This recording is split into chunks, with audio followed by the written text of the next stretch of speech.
చిన్నప్పుడు నీకు కథ చెప్పేవాడు.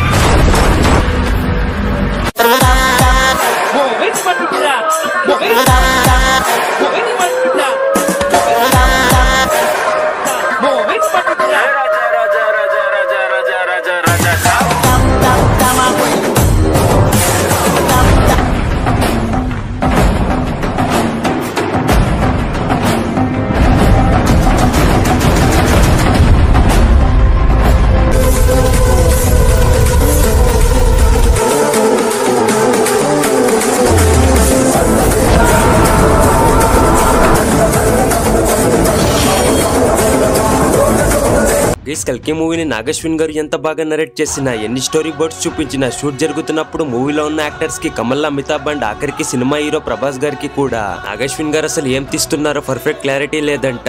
Mythological, scientific and dystopian world ఇలాంటివన్నీ టచ్ చేస్తూ ఒక కొత్త వరల్డ్ ని క్రియేట్ చేస్తూ నాగశ్విన్ గారి విజన్ ఏంటో ఎవరికి సరిగ్గా అర్థమయ్యేదే కాదంట.